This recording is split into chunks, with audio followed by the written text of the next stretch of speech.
Hi folks, this is Jay. Hope you're okay today. It's good to be with you. I'm doing a video on apologetic notes concerning the defense of the Christian faith. So I'm just looking at my notes that I've gathered, and I'm just going through my notes. And so some of it will be on the resurrection of Jesus, some of it will be on general apologetic information, if I can read my notes. So I'm just going to be looking through them and seeing what I can find, and maybe just talk about them.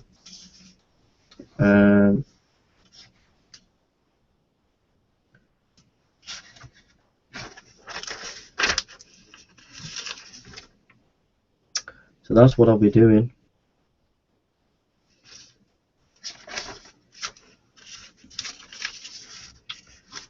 So I'll be just looking at my notes. I've made some videos today, so I hope you know,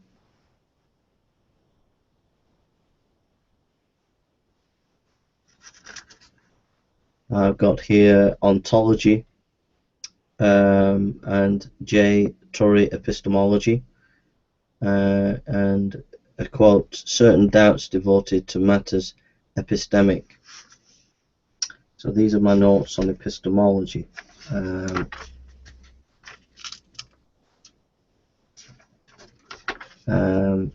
My studies in epistemology, there's been a debate between the rationalist and the empiricist in the history of epistemology, and it was really helpful to study that in relation to the presuppositional debates on the internet. Having a history of philosophy helps you to get into what's going on in epistemology, and why people are saying things in presuppositionalism.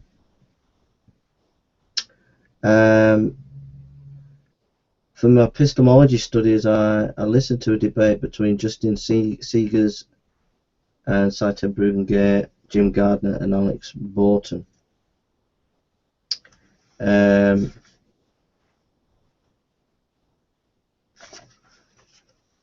If I remember that debate rightly, they cut Seitan Brugengate off, and Justin was left on his own to debate. I think Justin won the debate, if I remember rightly. I think the fundamentally flawed argument against presuppositional apologetics, was it the primary of existence, that we exist, that we know we exist, and that's the foundation of knowledge.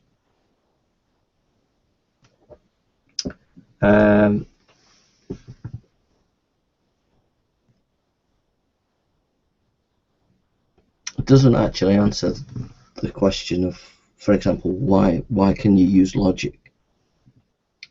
It doesn't answer the question of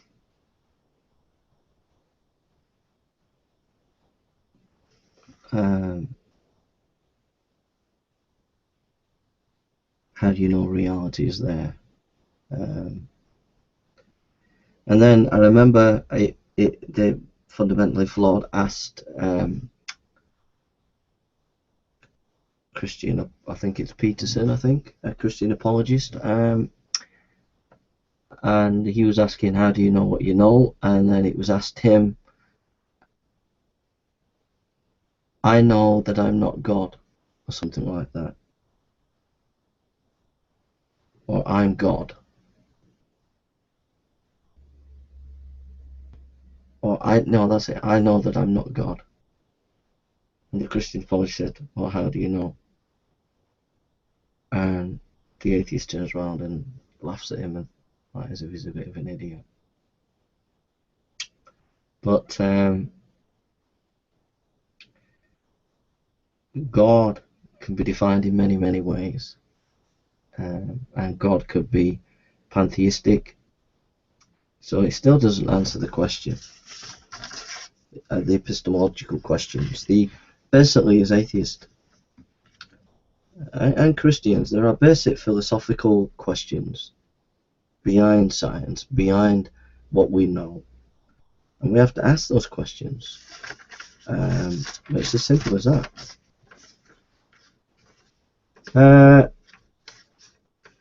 Plato's Apology.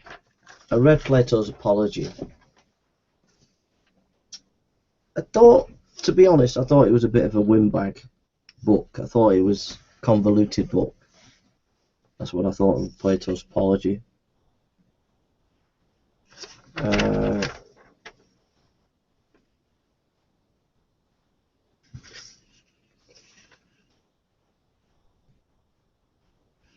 Here's a question: Does science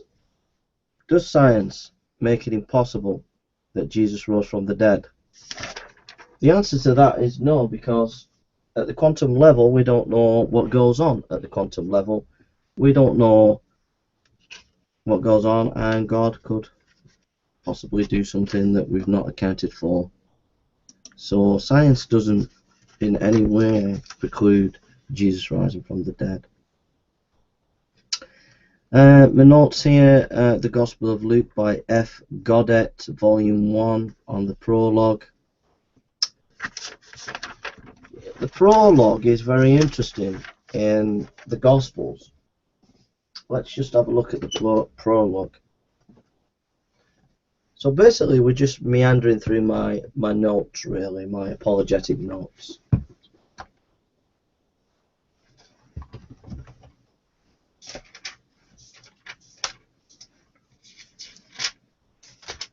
A friend of mine was saying Heraclitus uses this word as well. In the beginning was the word already existed. He was with God, and he was God. He was in the beginning with God. He created everything there is. Nothing exists that he didn't make. So in the beginning, the word already existed. The word is logos. So logos was used by Heraclitus. Logos was used by Philo. Logos was reason. Heraclitus, it was the eternal principle. And yet the gospel here is using the word logos as Christ, as God. So it's interesting how the gospel writer takes Greek language and then sort of redefines it for his own theological terms. I find that very interesting. The lesson there is that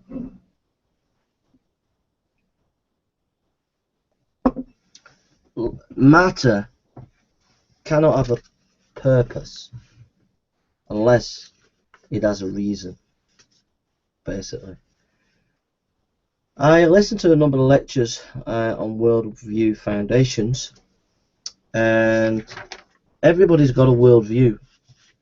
The atheists hate that kind of language, but everybody's got a worldview, and once you know what the worldview is, you're able to deconstruct it. Naturalism as a worldview.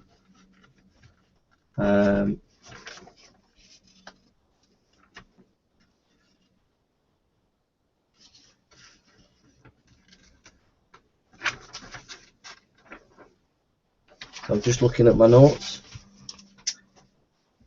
So what you do when you're doing apologetics is you're trying to work out where the worldview is. What's the person's worldview? And there'll be certain views on philosophical views that a person will have on how we know what we know, on reality, on matter, on being. And you look at their worldview and you look at, are they consistent in those areas, in epistemology, in ontology, being, in relation to matter and spirit, and you look at whether they're consistent. So, for example, the worldview of the atheist. Most atheists are materialists. So you ask questions and show that the materialist is not consistent. For example, logic is not consistent with materialism. The basic laws of logic are immaterial. So you take the person's worldview and then you do an internal critique. So that's what worldview analysis is all about. These are my notes on Tim Holland.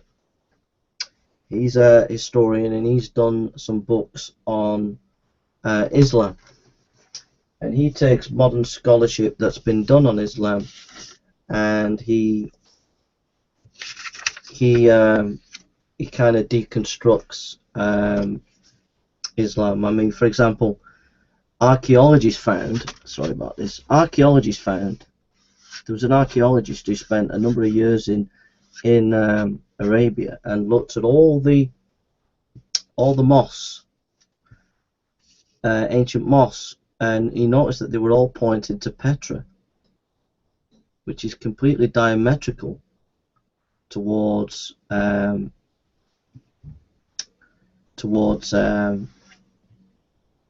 what's it?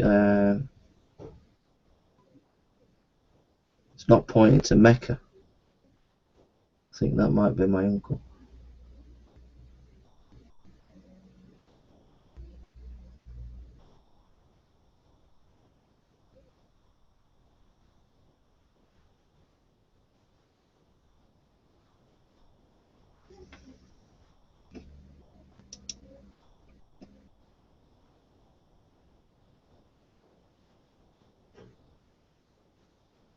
I don't know who it is. So that's Tim Holland. He did a documentary on Islam, and he got closed down, his documentary. Next, article by Greg Benson on why Bertrand Russell should have been a Christian. Why Bertrand Russell should have been a Christian? Yeah, by Greg Benson. Greg Benson noticed that Bertrand Russell's objection to Christianity came down to this. It was basically, I don't like your morality, and that's it. And he was saying that Bertrand Russell had no grounds for morality in his philosophy. So him just saying he doesn't like Christianity because of the morality is just arbitrary. There's no objectivity in it. I found it a very enlightening article. So have a look. Why Bertrand Russell should have been a Christian by Greg Benson. It's a very scholarly and helpful article, actually. So, get some more of my notes. So we're just going through the notes. So I don't know what I'll find.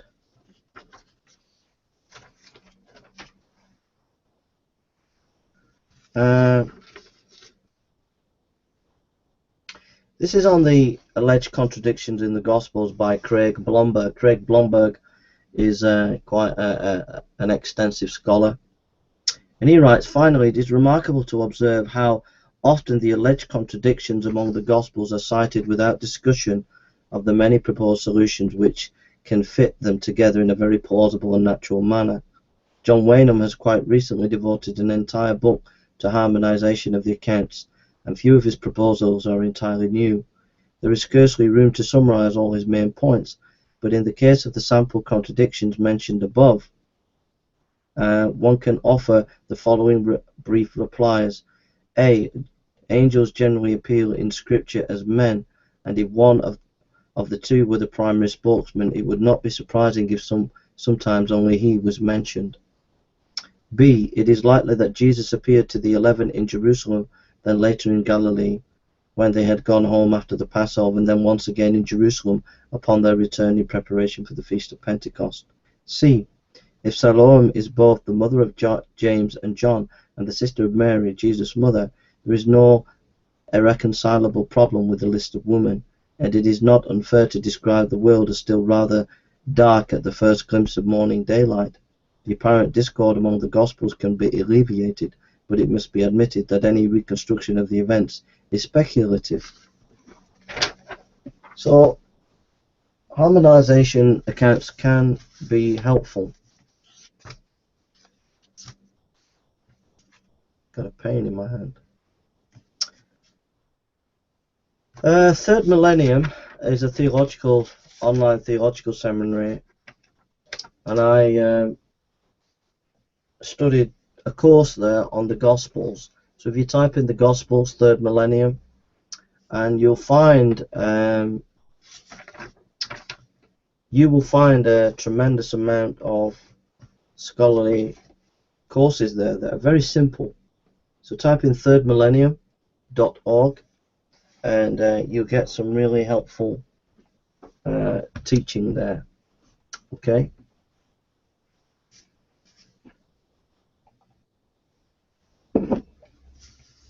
Okay, this is an article. The Status of Woman in Greek, Roman, and Jewish Society by Elizabeth M. Tello. Woman and Ministry in the New Testament, Paulist Press, 1980, page 5 to 29. So this is an extremely scholarly article. I mean, look at the footnotes there. I mean, it's extremely scholarly, and I've yet to do some research on this, on what she says, but her thesis is that women in the ancient world were not put down upon. Maybe in Judaism, but in the rest of the ancient world they weren't.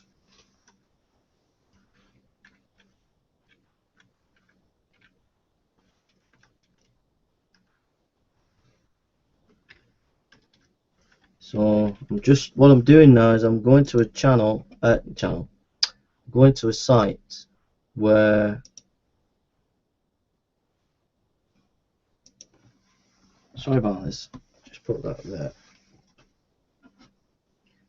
Just going to go to a site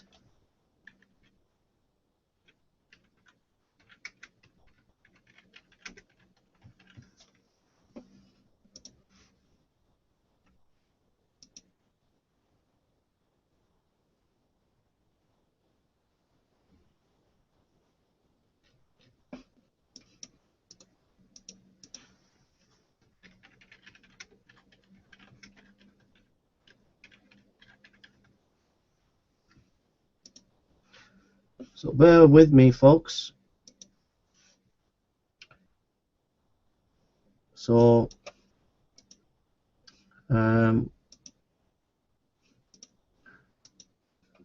this is where we're at. We're on the Fordham University, and what we're going to do, we're just going to have a quick look at what it has to say about women. So let's go for Greece.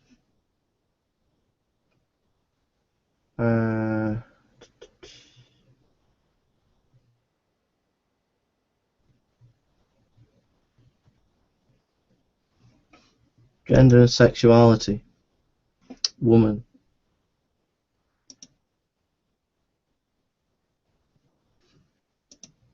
I've got that one.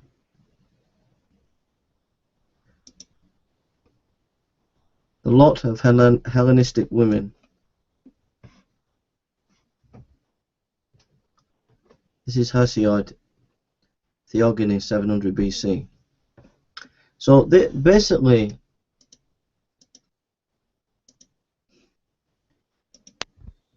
what we're doing is this woman here. You can have a look at the article. The Status of Woman in Greek and Roman and Jewish Society, Elizabeth M. Tetlow. This is a very, very, very scholarly article on women, and basically, in my argument for the resurrection, I would often say women were not accepted in modern society as witnesses, basically. Now, this woman's scholarly article kind of blows a lot of what I was saying out the window. I managed to hold the line in terms of, in Judaism, it's quite clear in Judaism that women were not allowed to be a testimony in law courts and things like that. So my argument still holds, but I've yet to research to debunk this, because I think this woman's a bit of a feminist, to be honest. And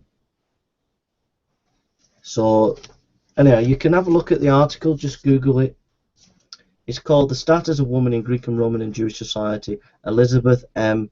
Tetlow, Paulist Press, 1980, page 5 to 29. Very scholarly article.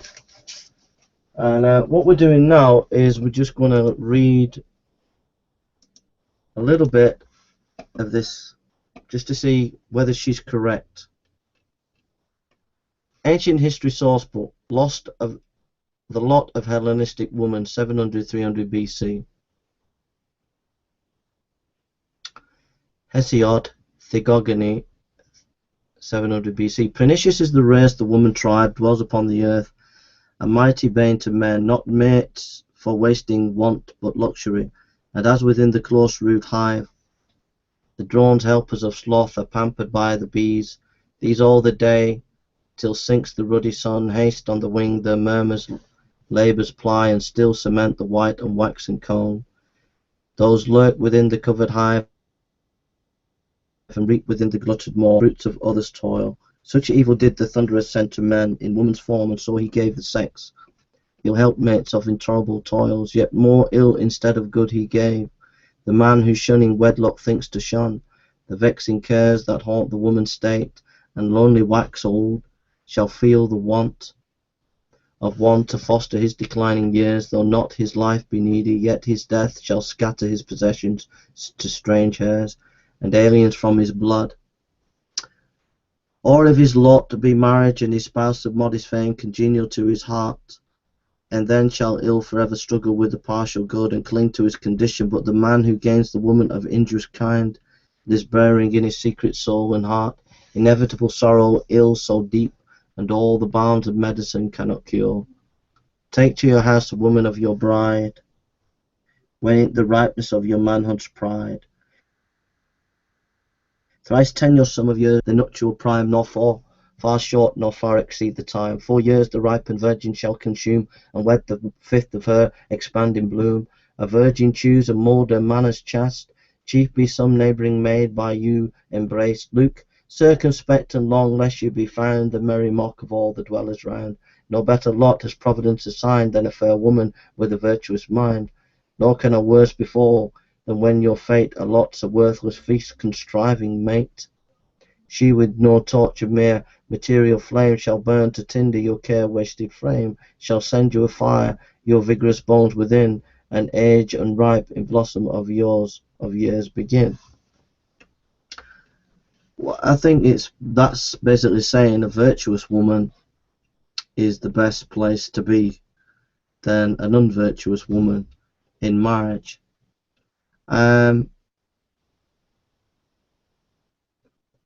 It doesn't say much about women. I think it shows that a woman of virtuousness, but the woman is certainly under the man in this poem. Simonides of Amargos, the types of woman, 550 BC. God made the mind of woman in the beginning of different qualities. For one he fashioned like a bristly hog, in whose house everything tumbles about in disorder, bespattered with mud, and rolls up the ground.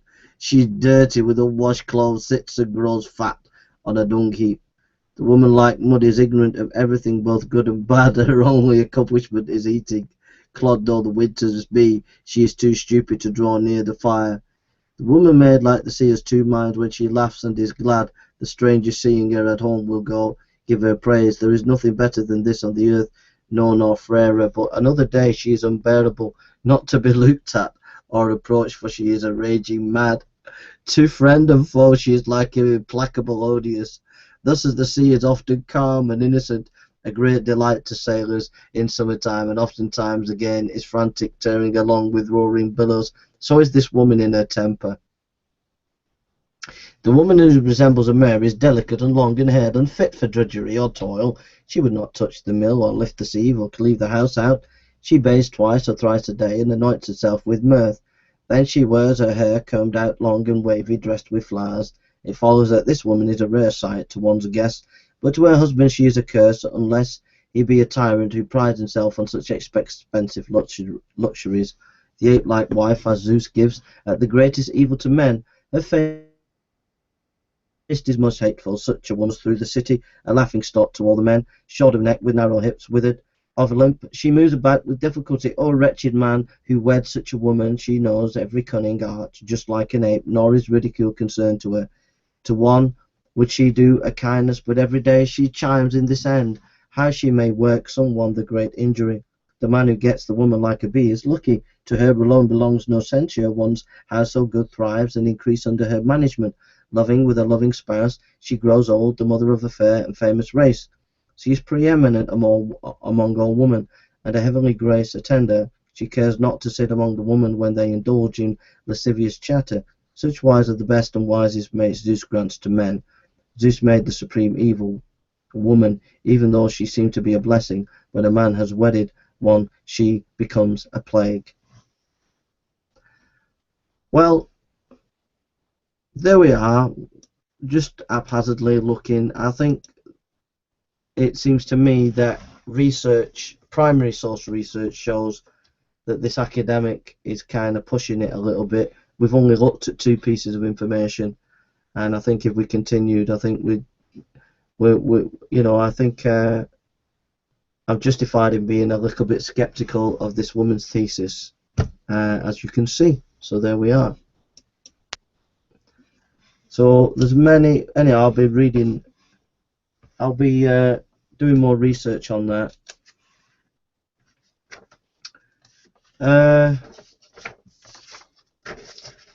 This is an old article on homosexuality that I did at college.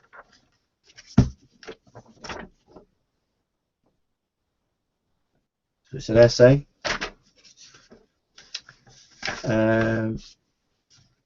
It's on homosexuality. And it looks at various models about homosexuality. And we could go into that, but I don't fancy going into that today. This is an article on Apostle to Islam, the legacy of Samuel Zwemer. Samuel Zwemer is a guy who means a lot to me. Have a read of that article. It's The Apostle to Islam, the Legacy of Samuel Zwemer by Christy Wilson. And he's a missionary to Muslims, a great missionary, and he means a lot to me. So have a read of him. This is an essay that I did at college, at uni, at seminary.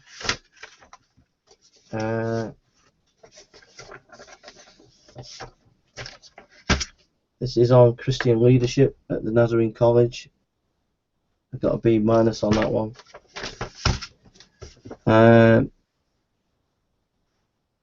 It's on Christian leadership,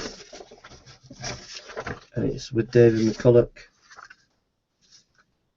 And I did it on a church. I studied the church and then examined the leadership of the church. So here we are. This is a very, you can actually go and download this. The testimony of Stephen Bennett, I was gay. You can download it. But this article, testimony, we had a guy in town and he had this picture stuck on a board. It was much smaller. It was only like about that big. It was just about that big. And he had it on a board. And I kid you not, the gay folks in Manchester really kicked off. They really kicked off. They kicked the table over and everything. They really went ballistic. And all it is a guy giving his testimony. So go and have a read of the article. Just Google "I was gay," the testimony of Stephen Bennett.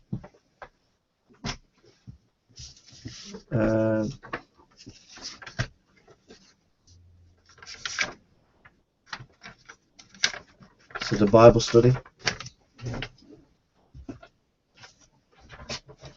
So just get a few more.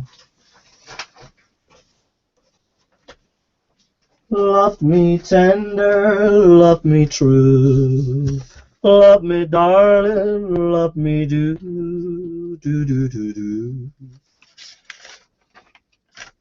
Just having a bit of fun. Right, lasses and lads, I'm just going to go and relieve myself. I'll be back in a minute. I'll put a song on while I just go.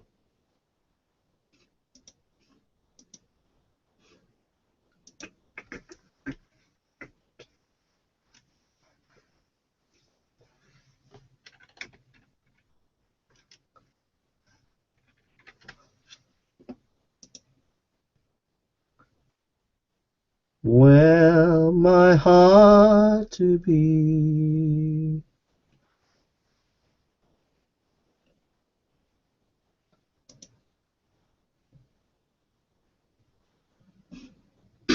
Tonight, a full-time college.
So there we are, folks.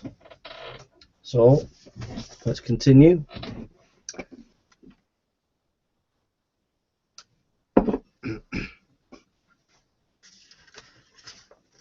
This is an article on Do Jehovah's Witnesses Have the Truth? Distributed by Paul Grundy.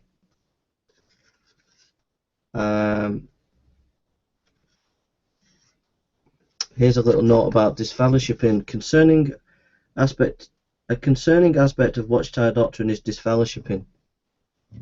In the Watchtower, 1981, September 15th, page 222, 222 and 25, it says, disfellowshipping is what Jehovah's Witnesses appropriately call the expelling of subsequent shunning of such an unrepentant wrongdoer. A simple hello to someone can be the first step that develops into a conversation and may even a friendship.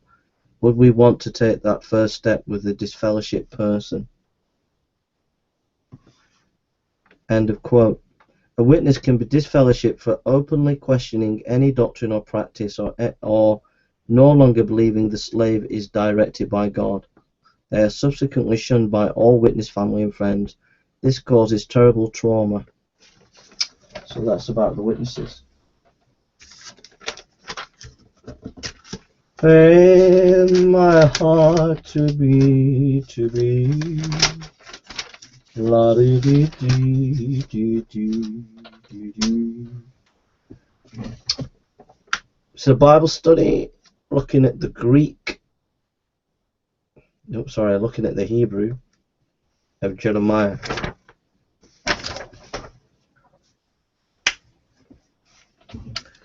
This is an article by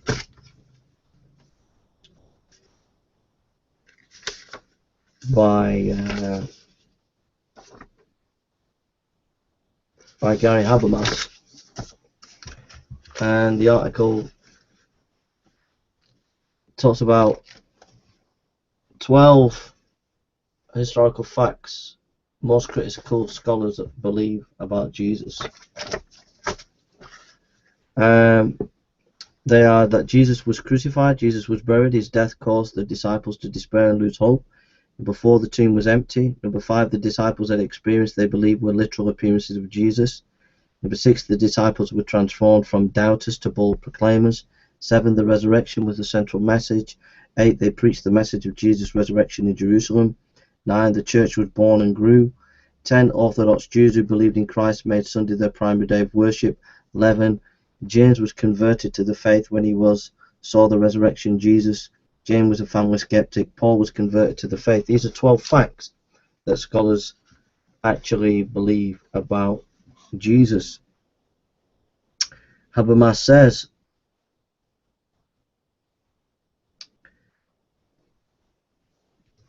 Gary Habermas said in 2009 on John Ockenberg show, I just did a count recently of what scholars say. First of all, you can count guys on one hand of 2,400 sources since 1975 on the resurrection in French, German, English who think apparent death is true. When scholars respond, they still cite David Strauss. I think we would like to have that kind of influence in our writings. His critique has been around almost 200 years. Habermas was referring to Strauss' argument that Jesus would look much like a risen Messiah to the disciples, all battered and bruised. Gary Habermas in 2009 Eckenberg video says, if we start with the cross approximately 30 AD and call that ground zero, 1 Corinthians 15 checks in at about 55 AD. Whatever the writer, conservative or not conservative, we have 25 years. In ancient historiography, this is incredible. In a time when the best known biography of Alexander the Great is that of Plutarch, almost 400 years after Plutarch. When we learn about the early Caesars from Tacitus to Suetonius, a gap in 100 years, 25 is incredible for Jesus. Paul says, I am passing on to you as first importance that which I also received. 1 Corinthians 15:3. Paul said, I make known to you, brethren, the gospel which I preached to you. 1 Corinthians 15:1. Gary says the earlier preaching may have taken place 51 AD, about 20 years after the cross. But point of fact, Jesus died in 30 AD, but 33 AD on April Fool's Day, Friday, April, Gregorian, which I am sure of Jesus 18 plus years after the cross. Gary said, almost all contemporary scholarships believe that Paul received this material, Galatians 1:18, when he went to Jerusalem about 5 years after the cross. Some put it early as 3, and as late as 8. But he was converted about 2 years after the cross before he went away for 3 years. Paul spent 15 days with Peter. It's safe to say they talked about more than just the weather. Paul said they preached nothing but Christ crucified. Gary said about James Dunn in his book Remembering Jesus that this passage 1 Corinthians 15:3 wasn't just taught, it was already stratified, it was already put in the creedal form within months of the crucifixion. So that's the article, Gary Habermas, 12 historical facts. I just want to think about that for a moment, just for a moment. I just want to put myself in the skeptics. Let's put ourselves in the skeptic's shoes. Let's imagine that we're skeptics. Let's imagine we doubt the resurrection. Right. And we're meeting a Christian apologist and we're debating with them. The Christian apologist says, well, I could provide you a historical fact that Jesus died on a cross, that the tomb was empty, and that the disciples believed that Jesus rose from the dead. We as skeptics look at that and think, right, okay, how does that prove that he rose from the dead? How does it actually prove it? And I don't believe dead people rise. So why should I believe anybody's testimony? I mean, you wouldn't believe the testimony of some ancient religious book that said Jesus died, that some person died and rose again. So why should I believe it? I think the answer to that has got to be eyewitness accounts. The difference between some other religion saying that someone's died and rose again, and the difference between Christianity is Christianity has this multiplicity of eyewitness material. And secondly, what I'm asked as a skeptic to do ultimately is I'm being asked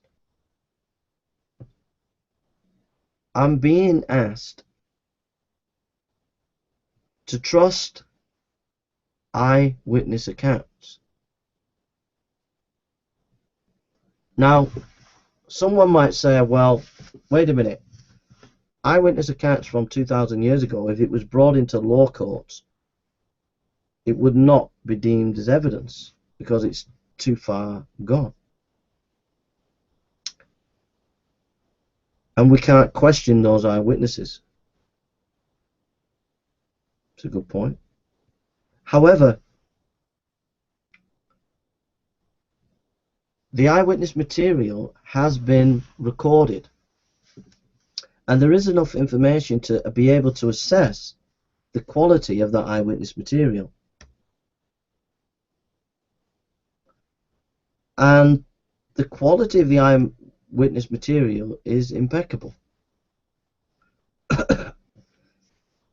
The Gospels have so much historical detail within them that they are not people who are just producing myth. This is just, you just don't put detail in your accounts if you're writing myth.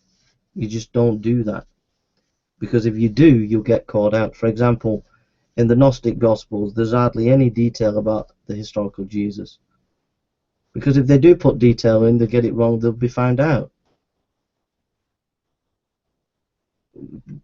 Reliable eyewitnesses generally put detail within their accounts. So it's good quality it's good quality eyewitness material. And it's not only that, I believe Peter, and I believe Paul, and I believe the disciples. I believe their testimony.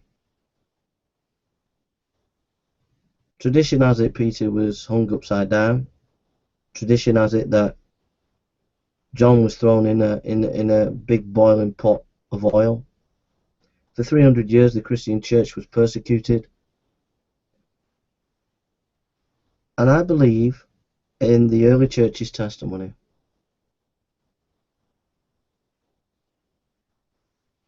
I would rather believe in a group of people who were despised, mocked, seen as nobodies, because I believe that they genuinely saw Jesus Christ. And it's not a case of faith, it's a case of good evidence that I can historically verify that these people were reliable and honest in their testimony.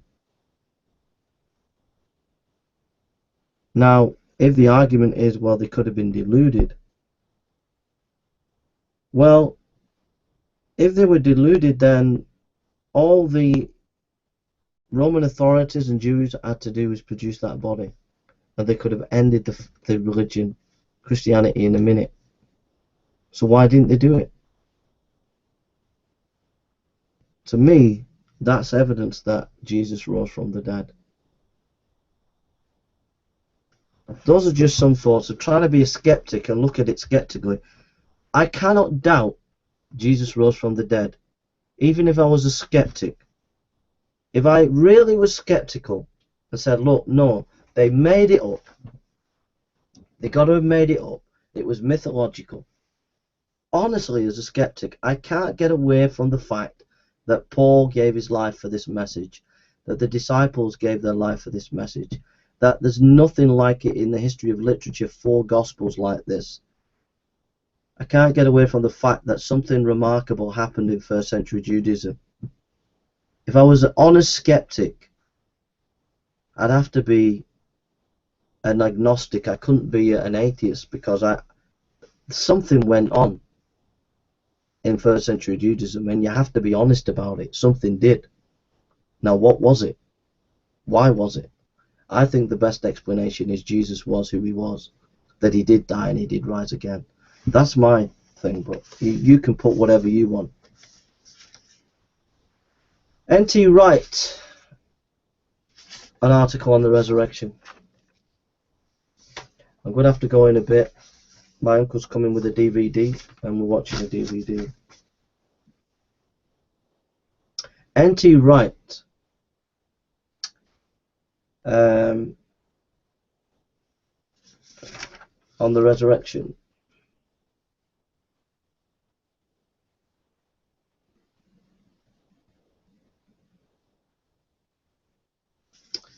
He notes that in Second Temple Judaism, the resurrection is not that important,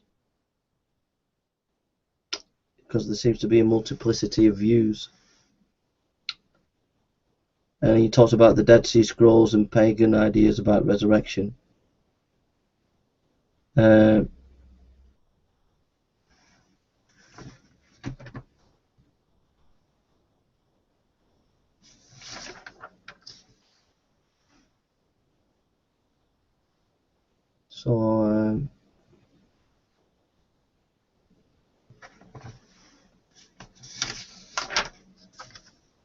So that's N.T. Wright. I think this is a lecture, not an article, that I listened to. N.T. Wright's very good at understanding Judaism at the time. Dr. Peter Williams. Now, I bet you've been having a laugh over the years, haven't you? I'm sure you have. Because it's got here in this article or lecture by Dr. Peter Williams. It's got Tacitus. Are you ready for it? Annals. No, Tacitus Annals. Every time I was doing Tacitus over the last year or two, I've said Tacitus Annals, because that's my dyspraxia coming out. It's not annals, it's annals. And you all knew it, and you didn't tell me. That's because I'm dyspraxic.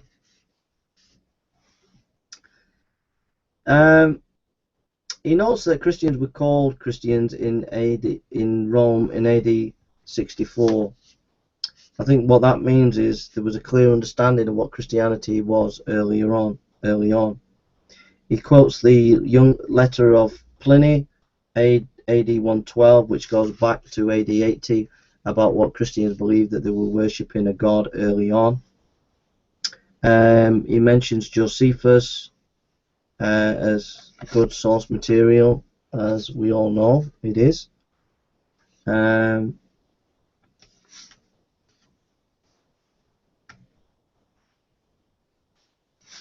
Just looking at some of his notes, some of my notes on him.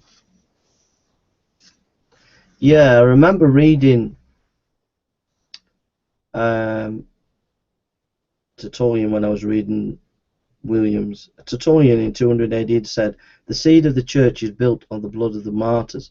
It's interesting, I was reading Tertullian a few weeks ago, and there was a really interesting remark that Tertullian made, and that was that the emperor, around about 50 AD, can't remember the emperor's name, but this is in Tertullian, actually, I think it might have even been earlier than 50 AD, actually held a meeting to talk about the rise of Christianity, which I think is quite phenomenal, and I think historians have missed this, that even in such an early date that there was this real concern about Christianity. And what that means for the resurrection, I think, is if the resurrection was made up, and being added to. Like, for example, if you say, like Dr. Price says, that they could have had mythological ideas about Jesus right at the beginning, because some of the religions do that.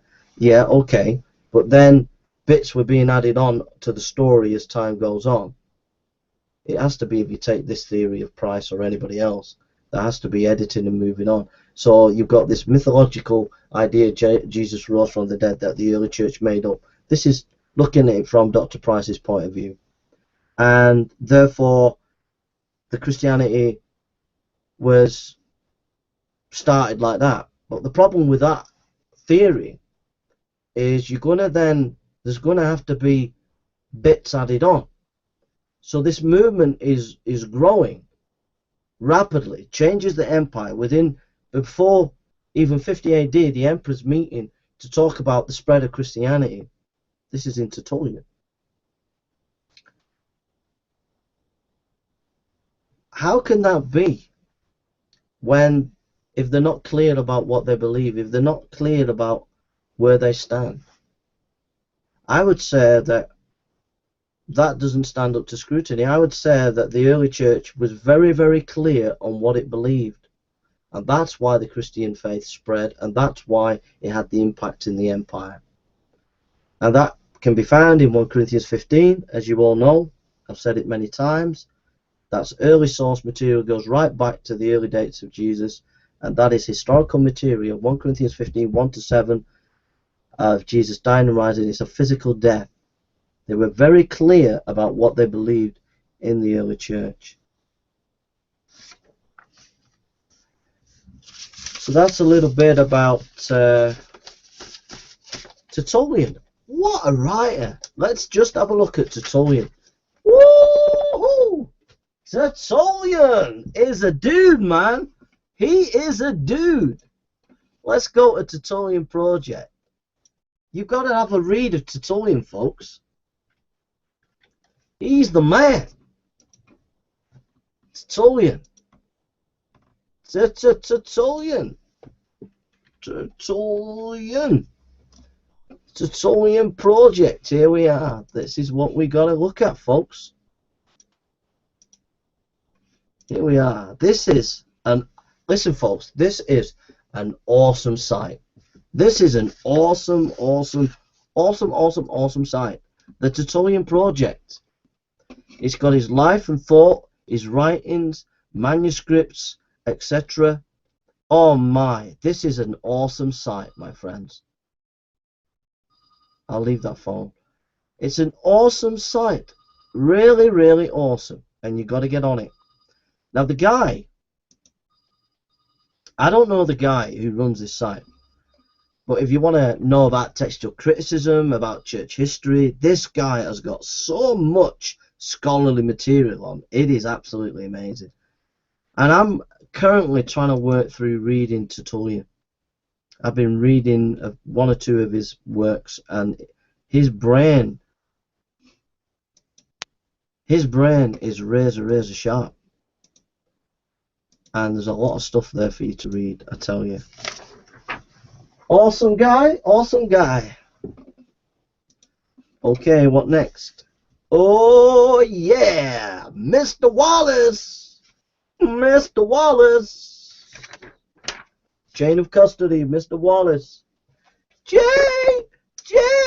yeah, you're plagiarizing. So you get from the atheist. Jay, you're plagiarizing. We can't beat you in academic debate. Every time we debate you, we lose. Plagiarizing. That's all they can do.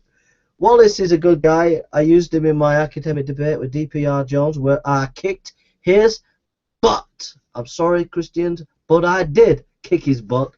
He lost it. And I used Wallace for about 5 minutes in my academic debate with him. And what the atheists didn't tell you is if you go to the original debate video, there is loads of resources under there, loads of academic resources that I used in that debate. Okay? Absolutely loads. And the accusations are just nonsense. You know, if you don't know Wallace, It's like me debating Dawkins, and some of his debate he uses Hitchens. You know, if you don't know Hitchens' arguments, it's no good saying, oh, Dawkins used Hitchens and he didn't tell us he used Hitchens. That's not plagiarism. That's your own stupidity for not knowing Hitchens. You murder! Murder! Murder! That's what you are. Foul! Pleading foul play. And now, in this article by Wallace, I'm just having a bit of fun there. In this article by Wallace, you can read how the Gospels go right back to the early church fathers. So he takes tracing it for the Gospel of John. Apostle of John lived 6 to 100 AD. Mentioned in 1 John chapter 1 verse 3. What was from the beginning, what we have heard, what we have seen with our eyes, that we have looked and touched with our hands concerning the word of life, and the life was manifested, and we have seen and testified and proclaimed to you the eternal life which was with the Father and was manifest to us. What we have seen and heard we proclaim to you also, so that you too may have fellowship with us. John taught Ignatius.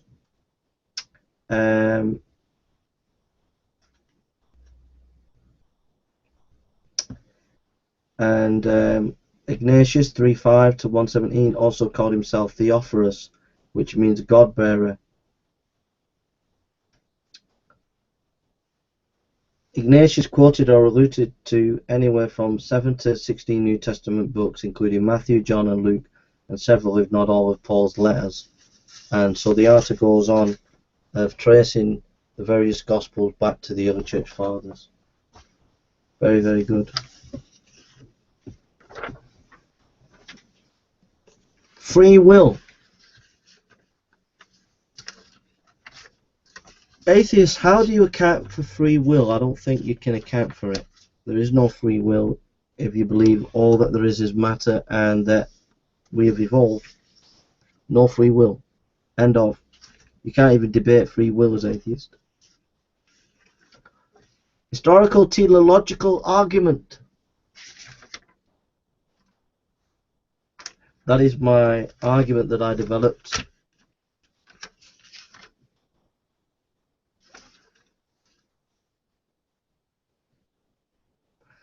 One writer says, to proclaim that history has no structure, as Foucault or Derrida do, is to bury one's head in the sand. Here's a question. Does history have a purpose or not? We're looking at the historical Christ and investigating history. But to investigate history surely means that you believe that history has a purpose. If it doesn't have a purpose, why are you trying to find patterns within history? It's contradictory. So even as an atheist, you can't even account for history. It gets bad for atheism. Dying and rising gods.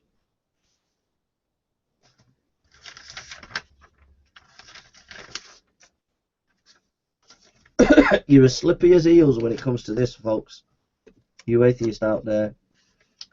I've had so many atheists tell me that Jesus came from the dying and rising gods. I go and investigate it, find no evidence whatsoever.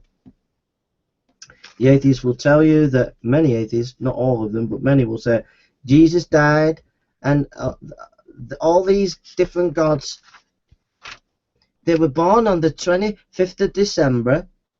They all had a virgin birth, and they all had resurrections, Jason.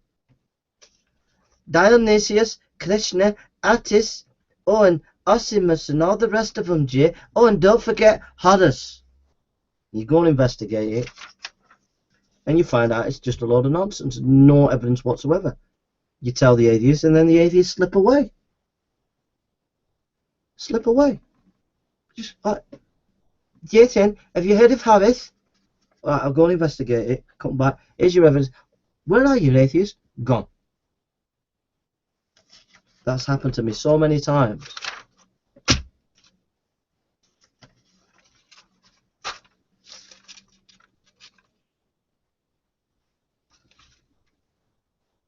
This is the Book of the Dead, the Egyptian Book of the Dead. But the priests keep themselves clear of the onion and detest it and are careful to avoid it because it is the only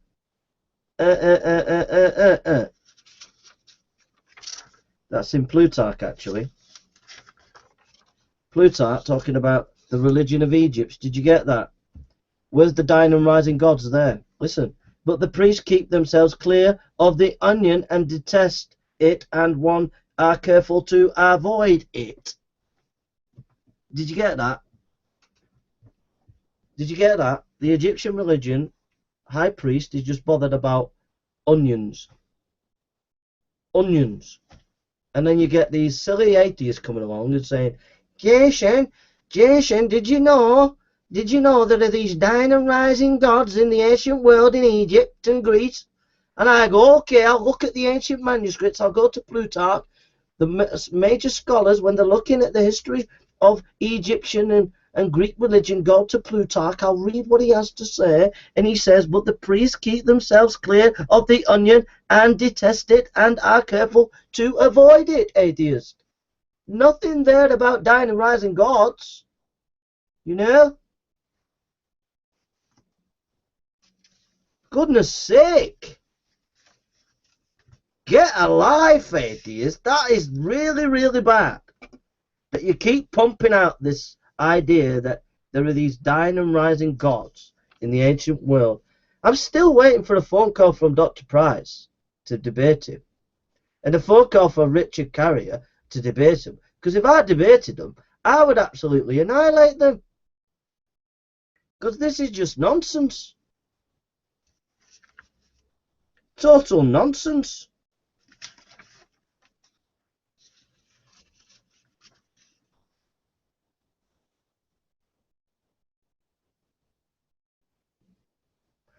Here's Wolfgang Shadowat. As a philologist, someone who has acquired some knowledge of literature, I am particularly concerned here to note that when we read the Synoptic Gospels, we cannot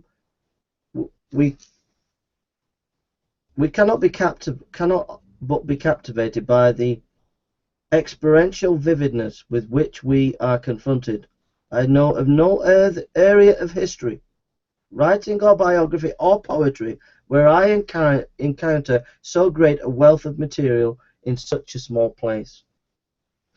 That's by a great scholar, by Wolfgang Shadowat. Yes, Wolfgang Shadowat. And I am still waiting, and I will still be waiting till the day I die for any atheist scholar to debate me on the resurrection of Christ, because you never won, you never have won, and you never will win, because you don't know the subject. It's as simple as that. I have checked every reference that Richard Carrier has made on his historical source material, and every time I check him, when he quotes Philo, when he quotes Josephus, he is completely wrong. His quotations on the ascension of Isaiah are deplorable. Deplorable.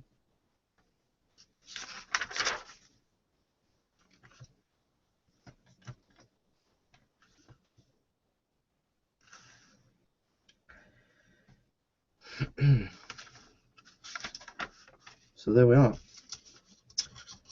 Here are my notes on Josephus Testimonium Testimonium Flavanium. Flavanium. Sorry.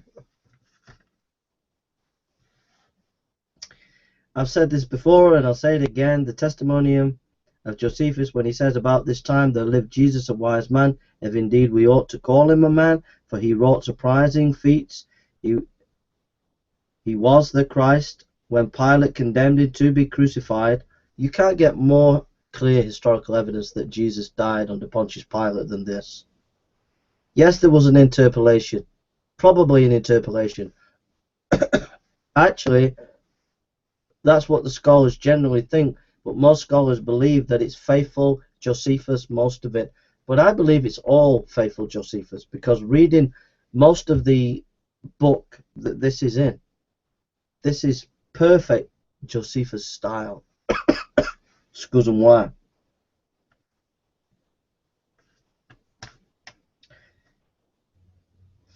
John Barkey. Let's go to Professor John Barkey on Josephus. Don't just believe what I say, but take an expert.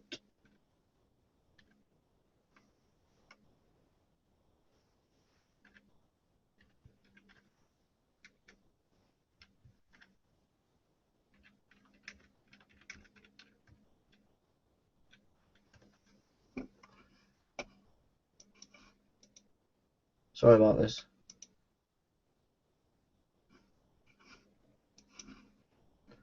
I'm just having a bit of fun.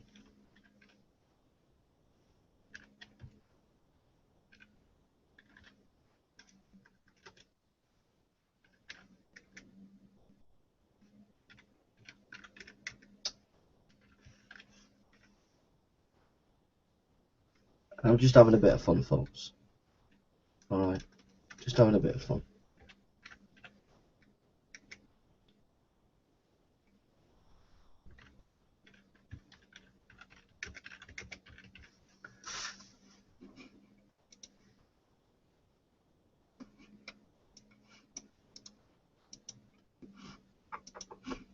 We will get there, folks. We will get there. Just hold on. It'll be worth your wait. Promise you. It'll be worth your wait. It'll be precious. It'll be worth your wait.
We get there now.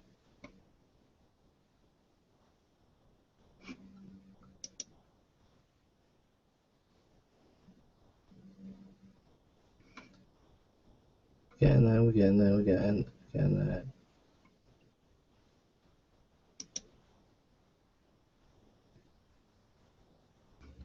Okay.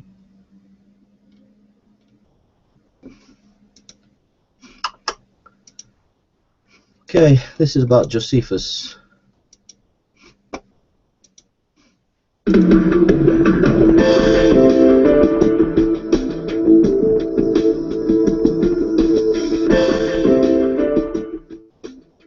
John Barclay holds the prestigious Lightfoot Chair of Divinity at the University of Durham in the UK.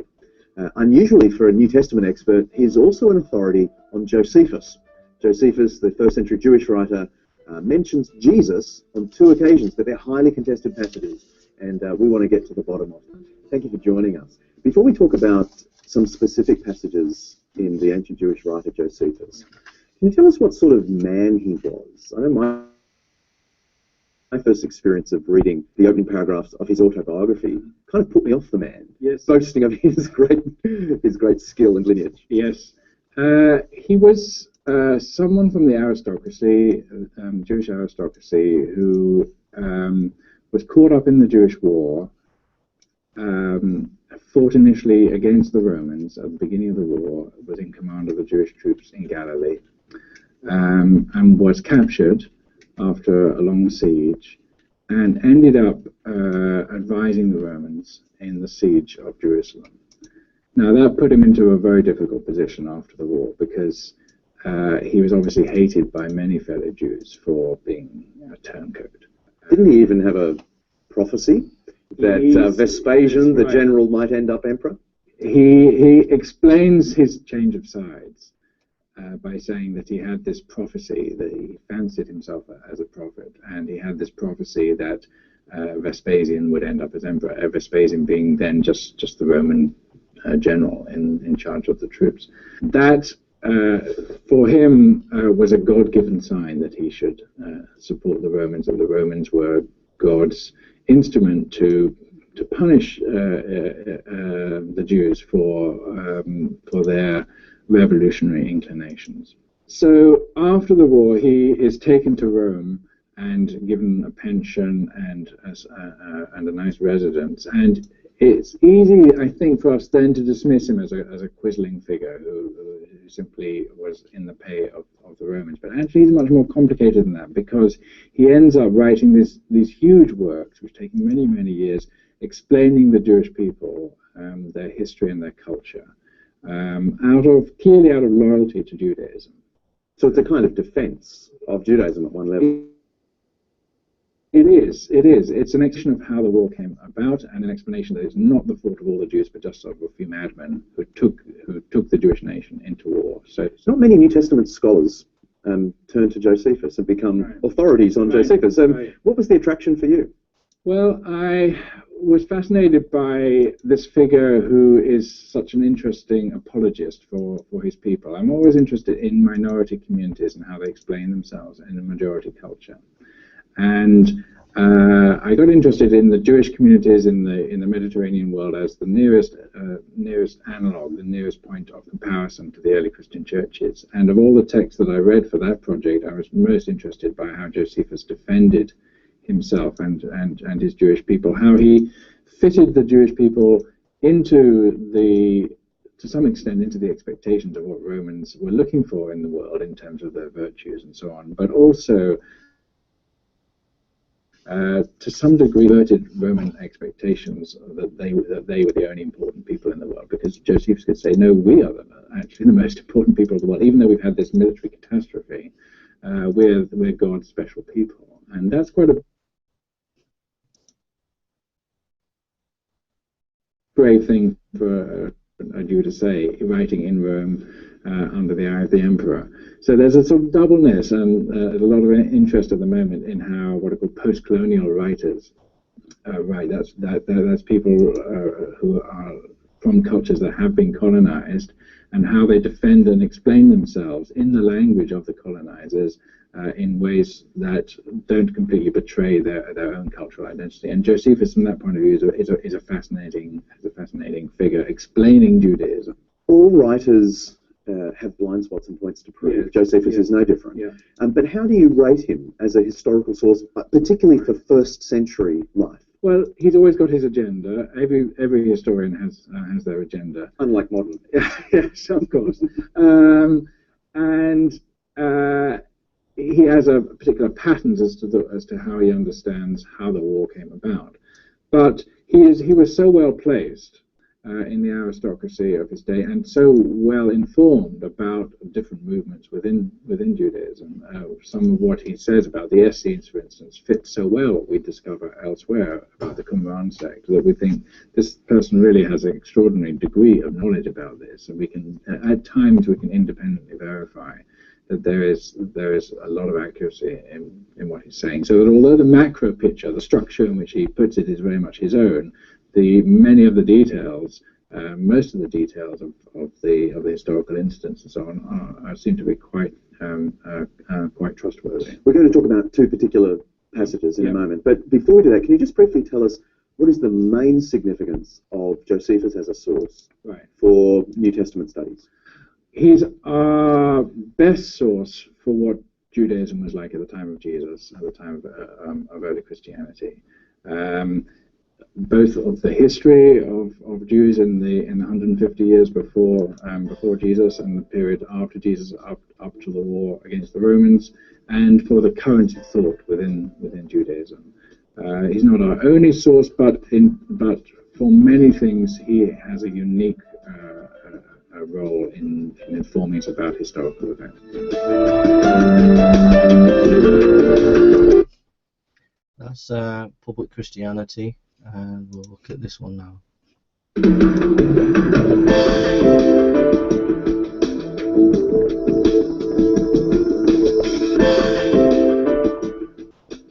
Let's turn to the two passages that specifically refer to Jesus. So in Book 20, he's talking about the high priest in Jerusalem, Ananus.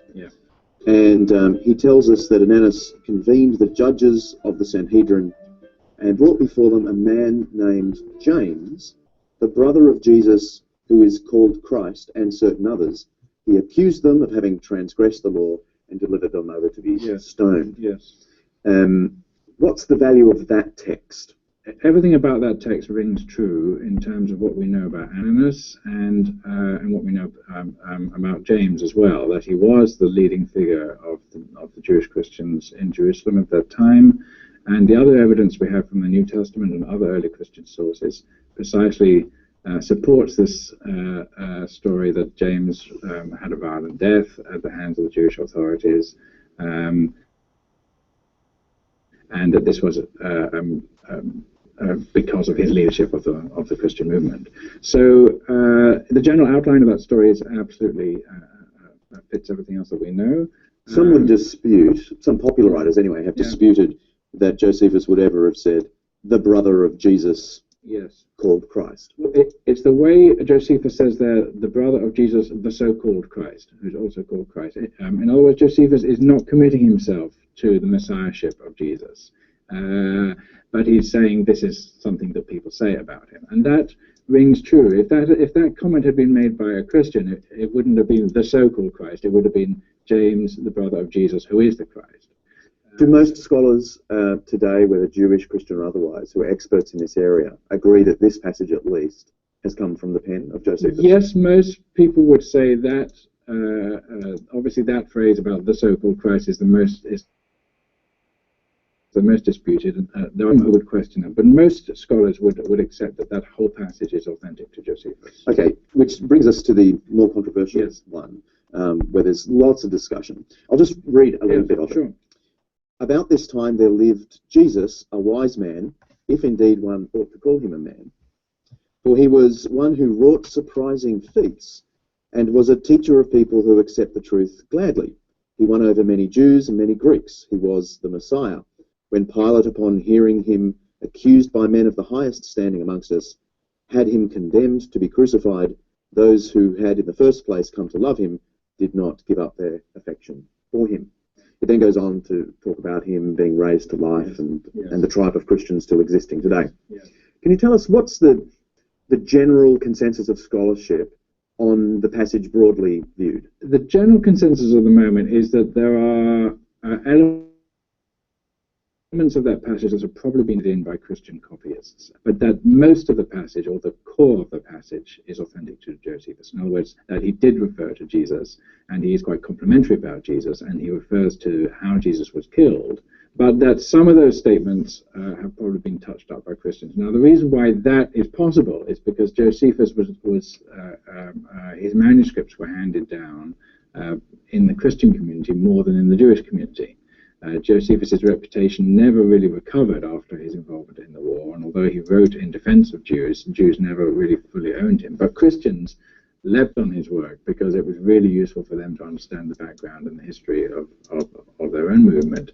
And so his texts were normally handed on, as it were, in Christian circles. Some would therefore say, well, that makes the whole thing suspicious. If we're confident there are some interpolations, yes, like if one indeed could, yes, call him a man, exactly, then surely the whole thing is suspicious. One can take that option, but more careful historians are prepared to say, rather than inventing the whole passage wholesale, if Christians had invented the whole passage wholesale, there's lots of things there that they wouldn't have said. They wouldn't have said Jesus was a wise man. They wouldn't have started off with this very sort of modest statement about him. They would have put in much more detail from the Gospels in order to expand this paragraph. Well, and there would be a mistake, therefore, because it says he won over Greeks, yes, and every, yes, Gospel reader knew he didn't. Yeah. Exactly. So there are things about this that just wouldn't ring true as Christian statements. There are other things like he was the Messiah, or if one can call him a man, which look very much like Christians. So that's some really top scholar on Josephus there.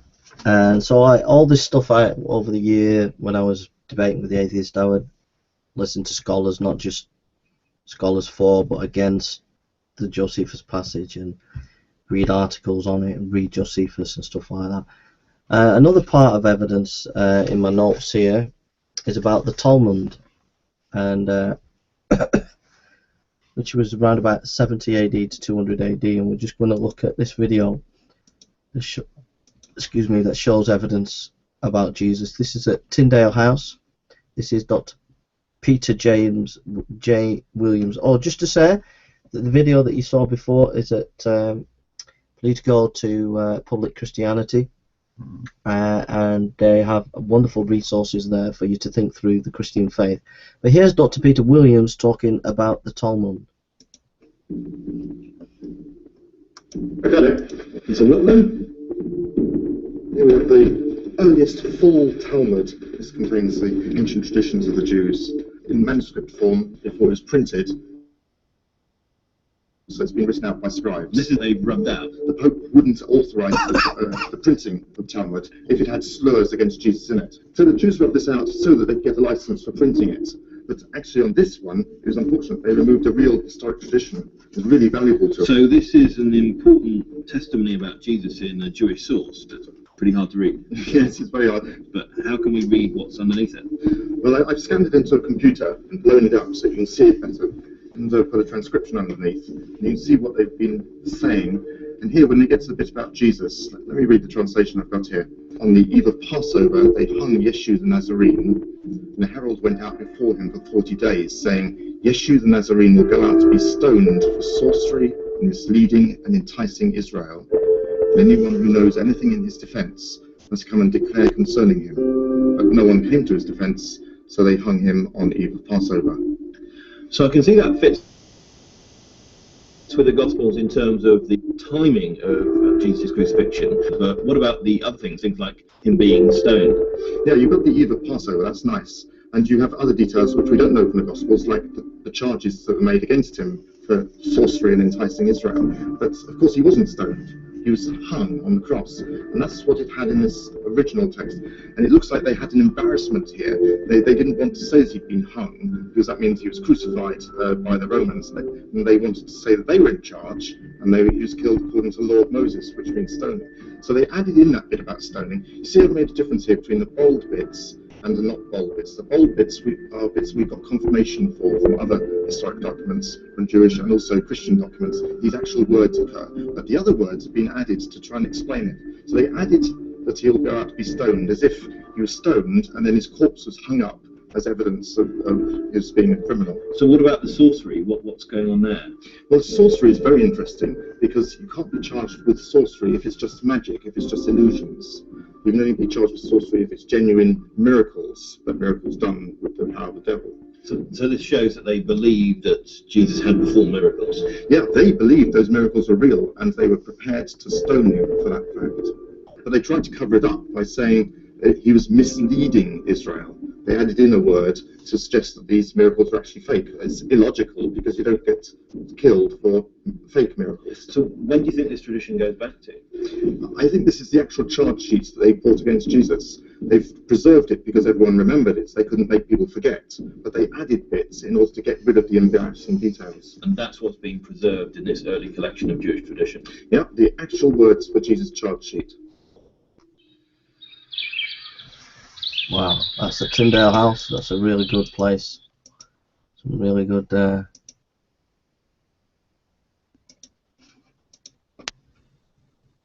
So there we are. Whoops. At the very foundation of Christianity. So there we are, folks. Just a bit of my apologetic notes that I did some research over the last year or two with atheists. I just shared some of them and bits and bats, and a bit about the resurrection of Jesus. I just had a bit of fun, just acting a bit of a character. Forgive me. And that's it, really. Thanks for stopping by. Thanks for listening. Please join me next week. We'll try and do a couple Google Hangouts where we'll do some Bible teaching, maybe Bible preaching, teaching, etc. If you want to come live on the show for a Bible study and you want to sit in live, Skype me at jason.burns107, jason.burns107, no capital letters, and let me know if you'd like to sit in for a Bible study with me, or if you'd like to do some studies with me. We can do theology, we can do church history, we can do Bible teaching, we can do philosophy, we can do apologetics. But basically, only if you really want to learn, okay? It's no good if you're going to be an atheist and you just want to argue with me. I'm happy to do interviews. If you're an atheist, you'd like me to interview you, or if you're an atheist and you'd like to have a one-on-one discussion about a topic live on Google Hangout, and you're not adversarial but you just want to build bridges with Christians, then I'm happy to do that. Just Skype me and let me know what you'd like to do. But I'm very happy in doing interviews. If you want to do an interview, I'm happy to interview you, whoever you are, whether you're a Muslim, a Jew, an atheist, just let me know.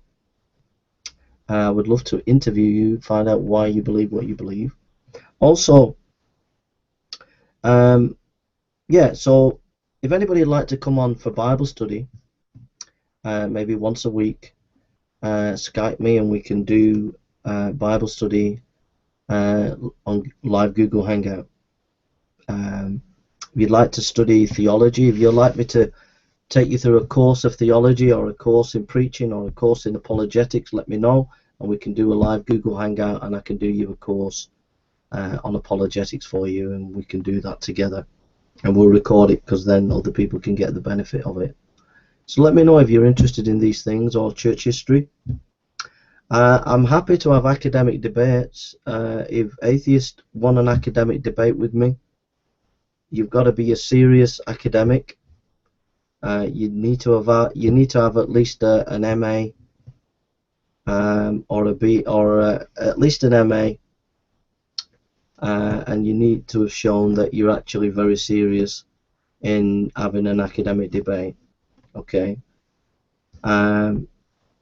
So you need to at least show that you seriously studied the topic that we're going to debate, i.e. the resurrection of Christ.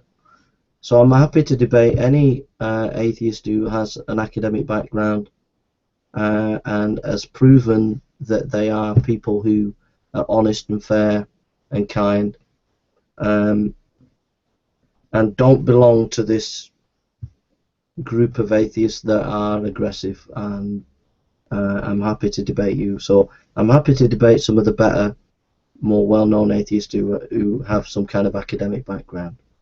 Okay. Apart from that, I'm happy to debate any Muslim scholar around the world on the resurrection of Christ, and I'm happy to debate anybody who wants to debate whether Jesus rose from the dead. Okay.